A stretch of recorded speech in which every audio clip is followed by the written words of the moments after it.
Welcome back to the Sanjay Says podcast. Today I'm going to talk about how I'm betrayed and hurt, but still barefoot. Because if you wear shoes, you cover the whole world in leather. Read my red, turn the page. Sanjay's words, they pave the way. There's some weird shit going on right now in my life. I was pretty emotional about it for a week, but I'm over it now. I'm fine. This is what I was saying to Jenna, who nodded and looked concerned, but she didn't say anything. My bottom lip quivered. I began to cry. Light tears eventually turned into heaving sobs.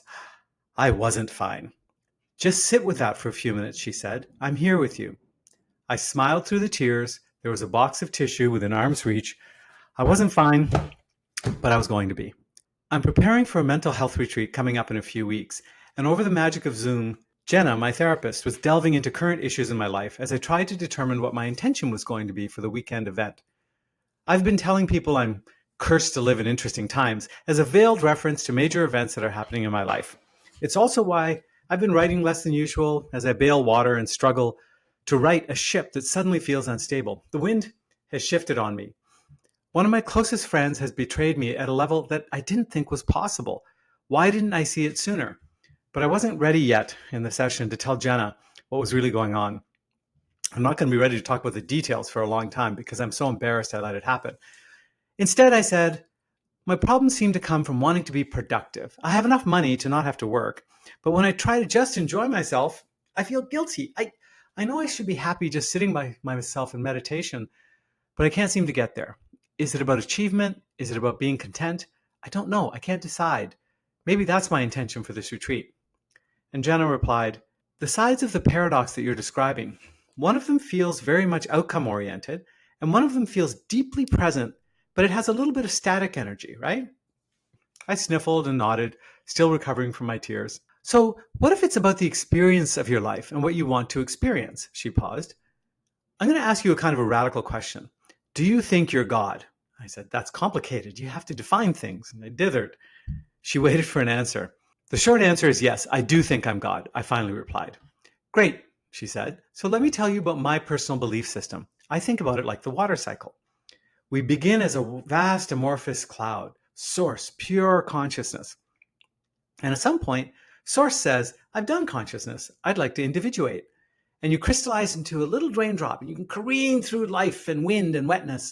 It feels really intense to be a raindrop. You fall from the sky, you descend cold and quivering, you crash violently into a vast ocean coexisting with billions of other raindrops. But you're God. You're not a raindrop in an ocean. You're an ocean in a raindrop.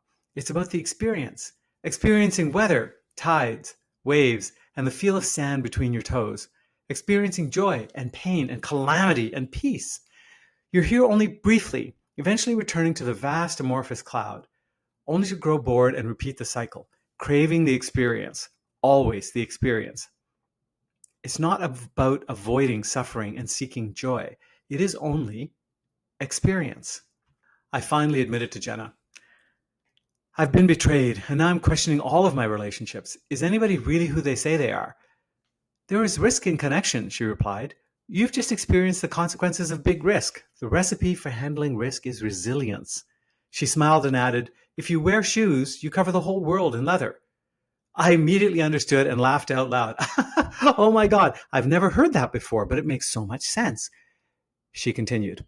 So, if you're a barefoot, open-hearted man curiously exploring the terrain of his life and then, ouch, you step on a rock, does that mean you pick up the rock and move it out of the way? Or does it mean you're going to put on shoes? It means I'm going to watch out for rocks, I said. Right, because you'd rather touch the grass and the soil and the warmth and the water than cover the world in leather. And I realized that I can say, ouch, move the rock out of the way, and continue. My train hasn't derailed, my ship hasn't sunk. I stepped on a rock. It's all part of the experience. I said, I'm trying to rise above my anger at the betrayal. I want to feel peace. I want to forgive, but it feels wrong to just move on and let it go. You don't have to rise above the experience, and you don't have to live under it either, she replied. You can go through holding both. What do you want to say to him? I love you, and get away from me. I will love you from over here. I love this part of you, but this I am unwilling to tolerate. She told me the difference between a boundary and a thing you said once is enforcement. I smiled. I knew the path now. At her instruction, I closed my eyes, I sat up tall with my palms facing up, a posture of somatic dignity, she called it. Let your body take the shape of honoring itself, Sanjay. I took a deep breath and let it out. I thought to myself, what are the experiences I want to have? I can't just pick and choose. If I want to experience relationships, I'm going to experience heartbreak. I said out loud, I'm sad because I lost a relationship that I thought I had, but I never actually had it. I only lost an illusion. I took a final deep breath and blew it out. I sat up straight with dignity. I had my intention for the retreat, to fully experience this journey I'm on. I'm God. I'm not wearing shoes. I chose this. Thanks for listening to this episode of Sanjay Says. Tune in next week for more stories about how I've messed up my life that'll help you mess up yours a little bit less. Remember, do as I say, not as I do.